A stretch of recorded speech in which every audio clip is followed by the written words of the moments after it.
Welcome back to the Metronome Madness League. We have the Crazy Crocodiles going up against the Charming Charmeleons. And this is round number 5, so it's a double battle. Poliwhirl will start us off with the Last Resort, which is going to fail. Fluffy gets to take his turn now, and it goes for a Shockwave stab move. Not very effective against the C-Dot though, but does a decent amount of damage. C-Dot is considerably weaker than it, as it goes for a Swagger. Swagger would have been good, but it was avoided, so Cleffa gets to go, and it goes for a Payday. Payday against the C-Dot, doing just a little bit of damage. Both of these teams are 3-1. They are the two best teams of the season so far, and we'll see who can get the best of the other. There goes the Lunar Blessing from Poliwhirl. Is going to heal his partner up. The first time I think we've seen that work at all. And Fluffy's going to go for the Tearful Look.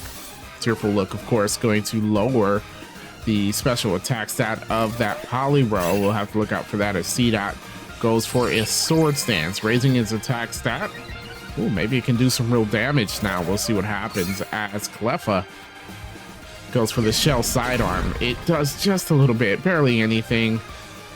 Poliwhirl takes that with ease, of course. And here comes Poliwhirl once again. This time it's going with the Horn attack, and that hits the Cleffa.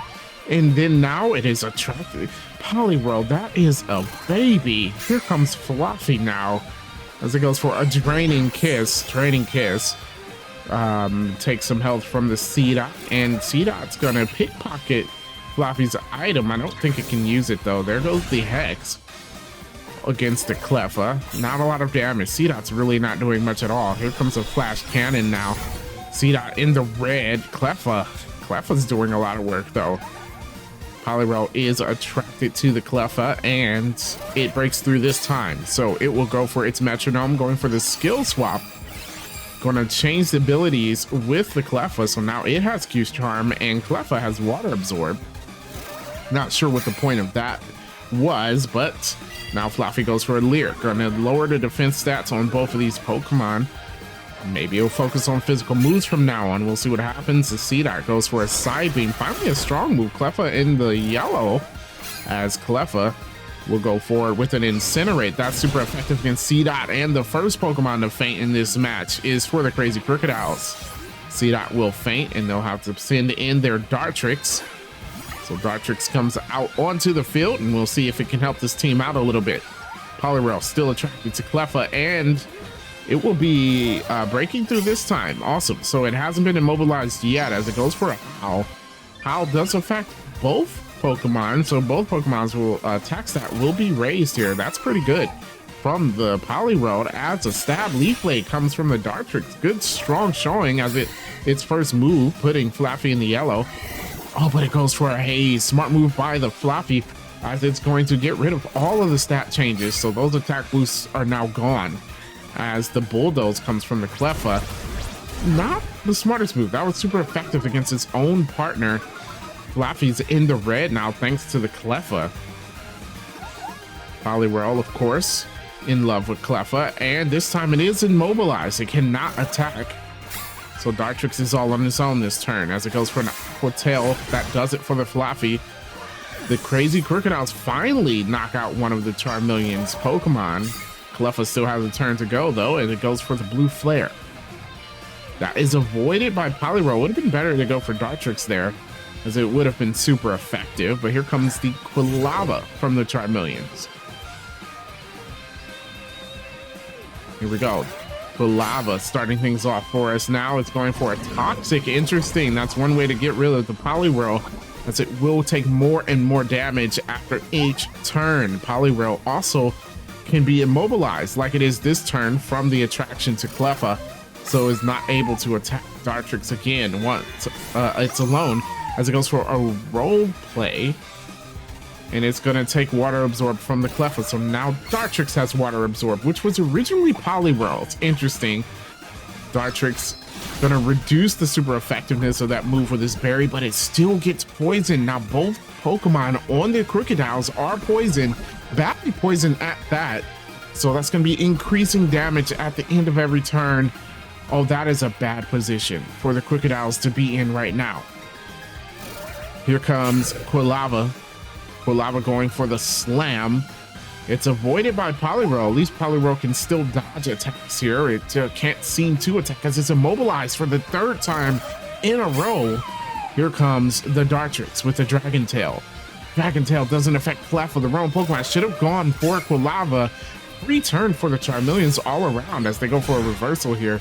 That barely does any damage, but they don't mind as the poison whittles down the health on the other side of the field. Here we go. Quilava once again going for Metronome. This time, the guard swap. I think Charmeleons at this point is just stalling because they know the poison will take out their opponents. And for a 4th turn, Poliwhirl is immobilized. It hasn't been able to attack. They're also on a crutch. Things are not looking good for the Crocodiles. They go for a Focus Energy, hoping to get some crits. I don't know if that will help them at all. There goes the Gyro Ball from the Cleffa. It doesn't do much damage. But there goes the poison once again. Poliwhirl looking like it's on its last leg as Dartrix approaches half of its health. And here we go, Quilava. Quilava gonna go for the Fire Blast. Ooh, a Stab Fire Blast is not very effective, but still enough to take out the Poliwhirl. And Poliwhirl faints. Good move by Quilava. There goes Dartrix going for the Trop Kick. Oh, and finally Cleffa goes down. Cleffa lasted for a very long time. The baby Pokemon putting in all the work for the Charmeleons. There goes the Oink Clone. Now out on the field for the Crazy Crocodiles, and a Lomomola for the Charmeleons. Quilava gonna go. This time it goes for a Sticky Web. That would have been better to use earlier in the match. Now it means nothing as there are no other Pokemon coming out onto the field. The Razor Shell is stabbed from a Lomola, and it does quite a bit of damage to Oink Clone. Oink Clone goes for the Psychic. It's against a Lomomola. A decent hit. Dartrix still poisoned. Goes for Fairy Wind. It is not very effective on Quilava, so barely any damage, and it faints to the poison, leaving Oink Clone on the field all by itself. 2 against 1. The Crocodiles need a miracle to win this match as Quilava goes for a Shockwave, the second from his team. Barely does any damage. Oink Clone looking to retaliate. This time it goes for a Haze, eliminating all stat changes. Don't know if it helps or hurts it. I don't remember the stat changes that was on the field, but Lomola is going to go for a Tickle. So it says, hey, I'll just lower your attack now after you do the Haze, along with your defenses. Here goes Quilava now. Dragon Claw from the Quilava doing the damage. Oink Clone in the yellow. Oink Clone now going for the Eerie Spell. That I don't think is going to do much. It does okay damage to the Lomola. It also reduces its PP by 3. A little too late as the Wild Bolt Storm puts Oink Clone in the red, and it's also paralyzed. So now it is slower and might not be able to attack next turn. That has spelled all but the end for the Crocodiles. There goes the Power Trip. Not enough to knock out Oink Clone. Lomola though gets to go. And it goes for the Bug Buzz. Bug Buzz, oh, hanging on with 5 HP, so it gets at least 1 more attack in here. Goes for the Hydro Cannon. Oh, it should have gone against Quilava. That would have been used, might have even taken it out. But it goes against a Lomomola and does barely any damage. The takedown from Quilava in the wind goes to the Charming Charmeleons.